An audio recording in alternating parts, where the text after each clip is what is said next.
Hi guys, thank you for joining the class today.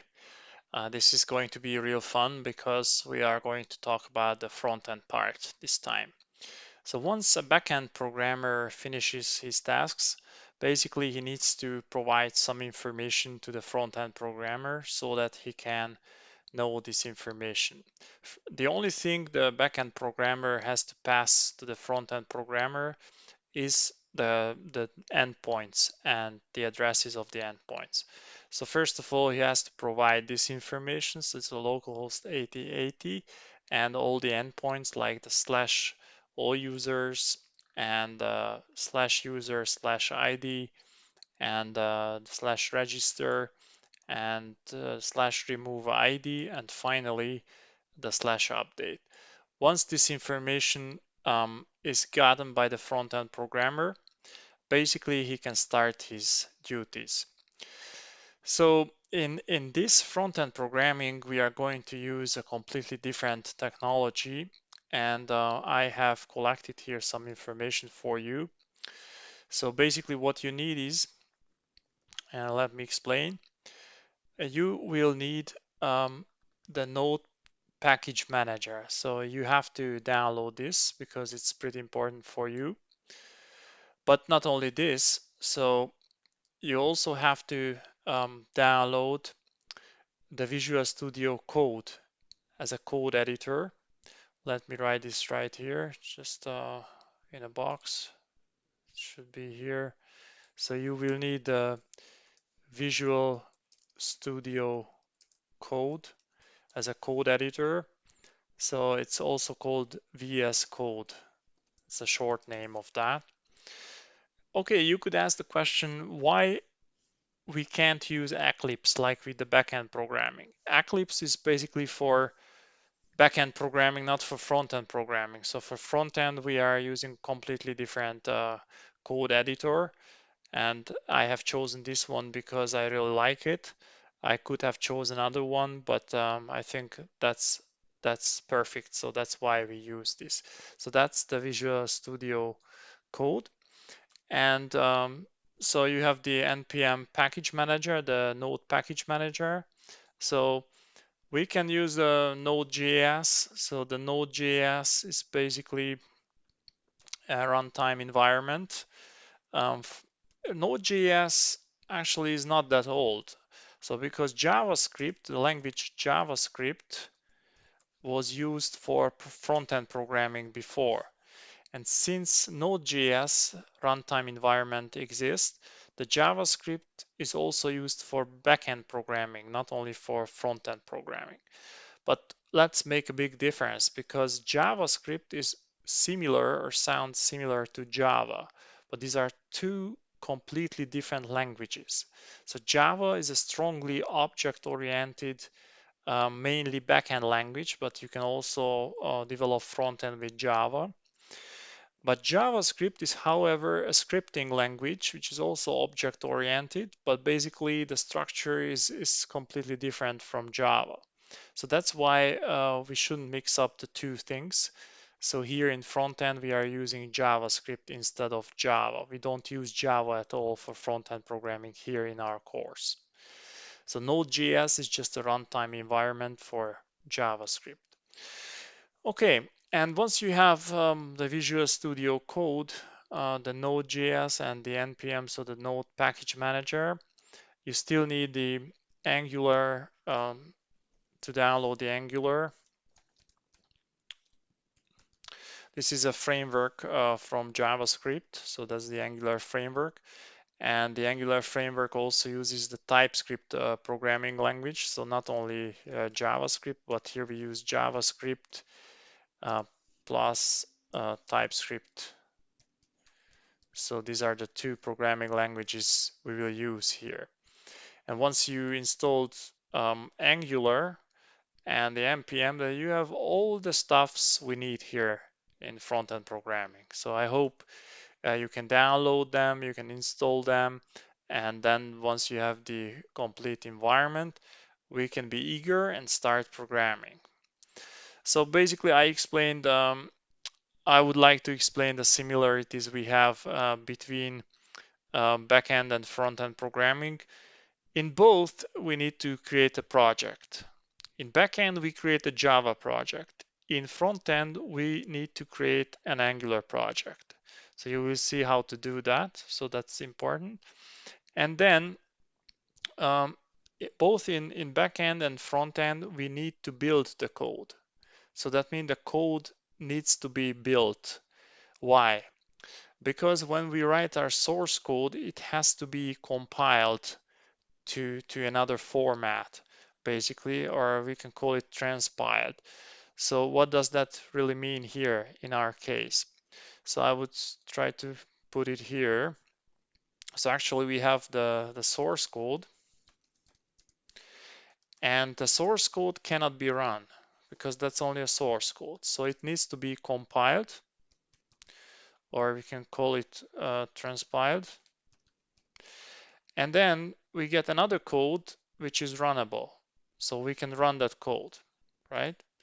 And that's why it's very important, because once we do these, let me make it a little bit clearer, because it's not that clear here. Is there a chance to make it clear here? Just one sec. So once I just select this, it's a rectangular selection, and here we go. And then we can just let me check, it's got this one right. So okay, so once we have the source code, basically after the source code had been created, we will transpile or compile, and we'll get another one. That's the compiled code. And this is the runnable code, the compiled code. So this can be run. So that's important to understand. It's exactly the same with backend, but here the source code is in Angular, not in Java. And finally, when we get the transpiled code will not include any TypeScript, it will include only JavaScript. So it's also an important thing to understand, that the TypeScript is only in the source code. Once it's compiled, it's going to be a JavaScript. From TypeScript, we create a JavaScript. Okay, so that's regarding the process. And basically, you still need the Angular CLI, that's the Angular command line interface. So please download it as well. So once you have all these and you have the Angular CLI, we are good to go, right? The next question is, where will our front end run, right? Our front end will basically run on localhost port 4200. Remember, our backend was running on localhost 8080. Here we don't use the port 8080, we use instead the 4200. And the front end has, what kind of connection the front end has with the back end. The communication between the front end and the back end takes place actually through front end services, because the front end service will call the endpoints, and that's how we communicate with the back end. So if someone asks you, how does the front end communicate with the back end? You can say it will communicate through front end services by calling the different endpoints. Okay, the most important commands we will perform in our Angular CLI is the ng-new. That's how we create a new project, a front-end project. And how we start it, we can boot up or start up the application with the ng-serve command. And how can we transpile or compile the source code? We can do it with the ng-build command, but we'll practice it now so you will see for yourself. Okay, and then the next step is to do it practically, to do it hands-on, and you will see what's going to happen. So first of all, I have a folder, it's called Angular sample. And I already installed it for myself, but I would like to delete it so that You can see how to do the whole stuff. So I would delete this now, and you can see from scratch how to do the whole thing, right? So let's delete it. It's a little bit big, so it will take time till it's deleted, but nothing serious will happen if I delete that, because we'll do it from scratch again, and you'll see the whole process, how it's happening. So that's very important to see the process. Okay, so basically I think if you have any questions in the meantime, and you don't understand something, for example, what's Angular CLI or how does that work, I will strongly recommend just to look it up in Google, because that's mostly the programmers do.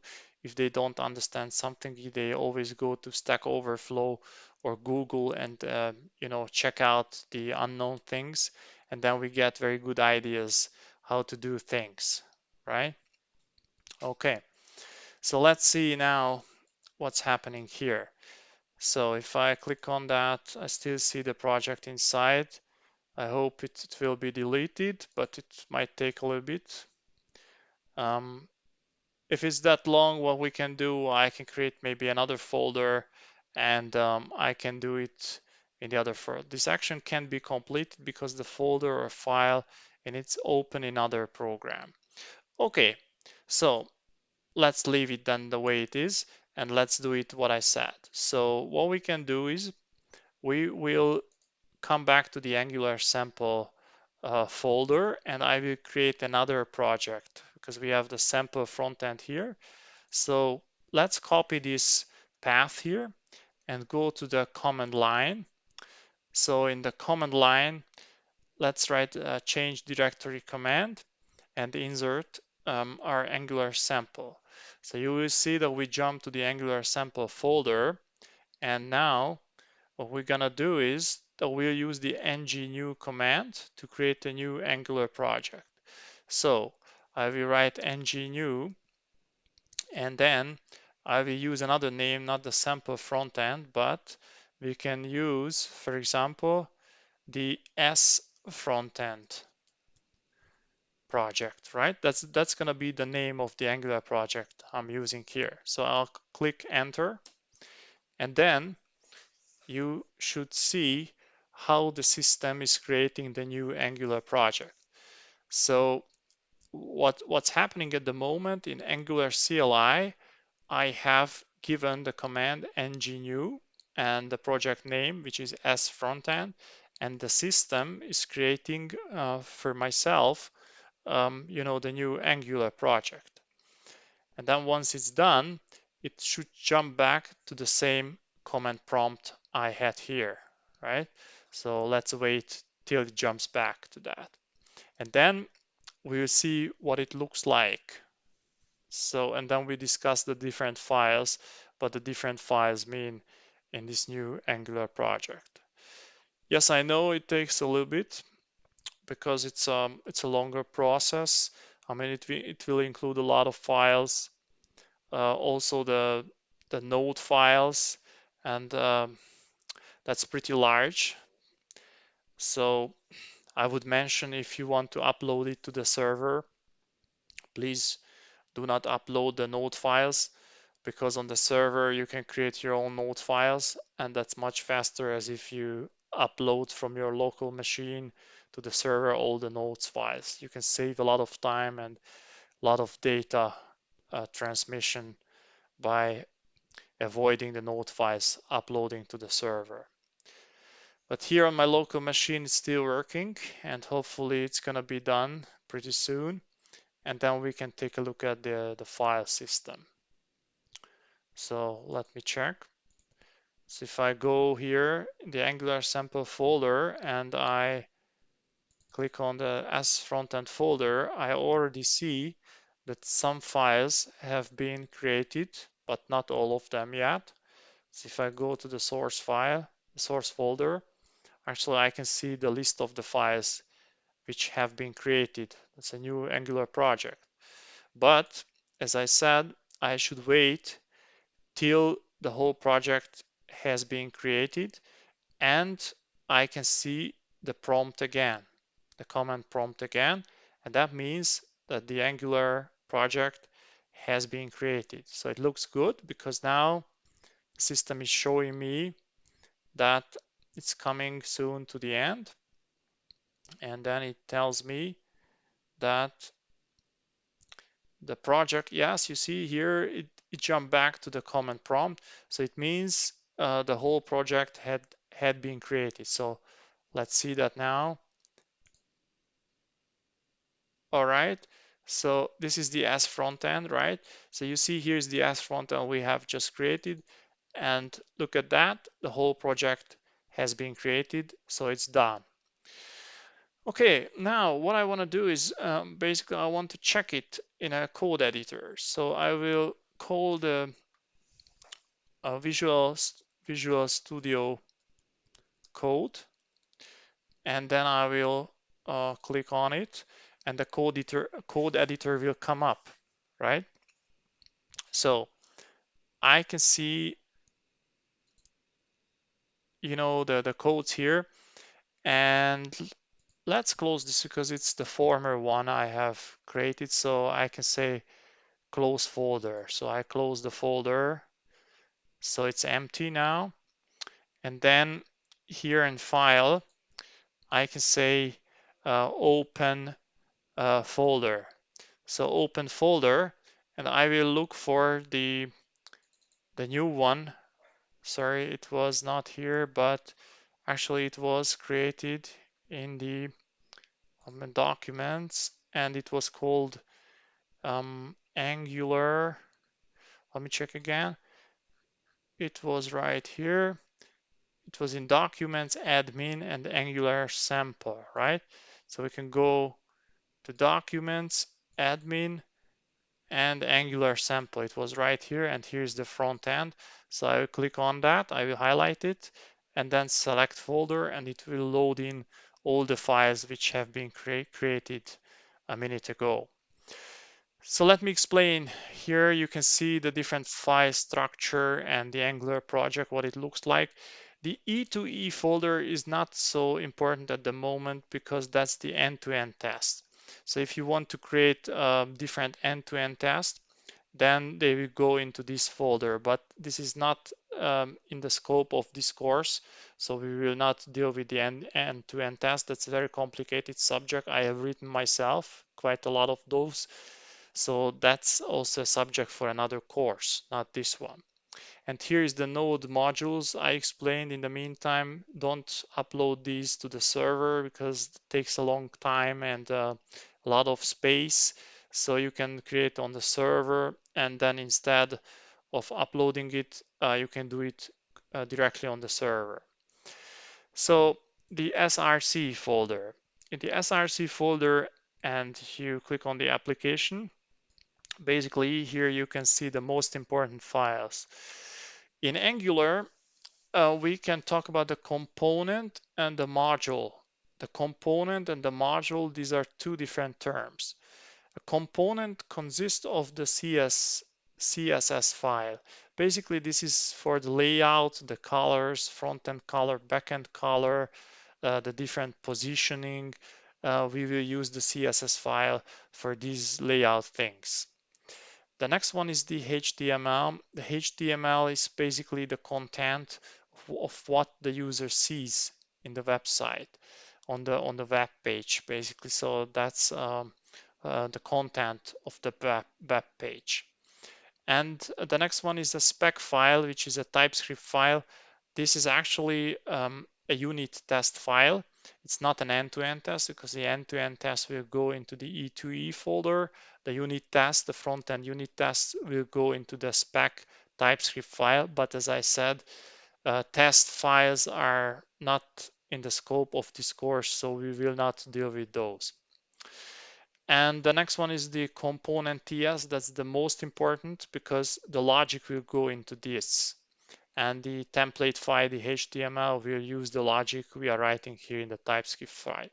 So if someone asks you, how many files does a component consist of? You can see 1, 2, 3, 4. So basically it's a CSS file, the HTML file, the spec.ts file, and the component.ts file. These all belong to the component, right? And the next one is the module. The module is basically another type of file, which is pretty important because when you use front-end services, we have to register the front-end service here in the module file. And if you register that, then the component file can use the service file. You will see in the coming classes that will create a front-end service. We register here in the module, and the component will use the service file.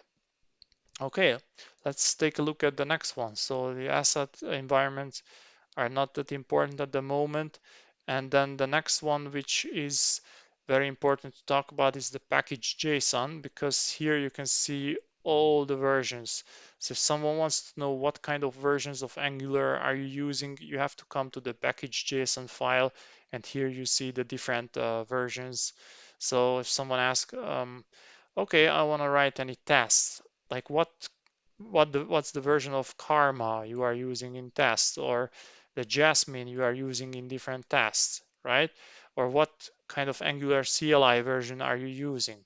And here you can say, the version number. So this is the place where you can find the version number. Okay, these are the most important files I have to talk about. And then later on, you'll see a lot more. But at the moment, it's enough. And now what we want is we have created the Angular project. However, we still didn't start up the application. Remember, we had another comment for that, and I said it should run on localhost 4200. So if I refresh, you will see nothing because the application is still not started. You see, so this site cannot be reached. That means nothing is started. So, but if I come back here and I say ng-serve, that means I am starting up the front-end application, and I immediately get an error, could not be found, the Angular JSON. Right, then let's see what's wrong here. So if I type in dir, where I can list what kind of files I have, I can see I'm in the directory Angular sample, and here's my project as frontend. So I have to jump into the S frontend folder. So I am in it, and then I will list the content, and here I can see the package.json file. So I should stand in that folder where the package.json is, because that's the place where I can start up the application. Let's see the ng-serve, and now something must happen. And I should see if the application boots up or starts up. If yes, I will call it again in the browser, and we should see if it started or not. So let's see that. Okay, it's compiled successfully. That means the front end is running. So if I come back here and I refresh, I should see, yes, here's the application. This is the content of the HTML file. And let's check if I am saying the right thing. So if I come back to the HTML file, you see here's a tour of heroes, and here the first one says tour of heroes, and here's the href. If I click on it, it will take me to this path. Okay, so is the CLI documentation there? Let's check it. CLI documentation is there, right? Here is the href, so it will jump to this website. And then the Angular blog. Yes, here's the Angular blog. So it is the same what we have here in the HTML file. Okay, that was all for today. Actually, just let's summarize what we have done.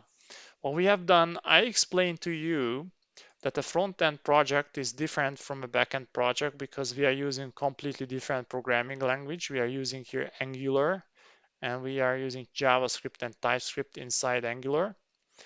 And then as a code editor, we'll use the Visual Studio Code, and basically the Node Package Manager.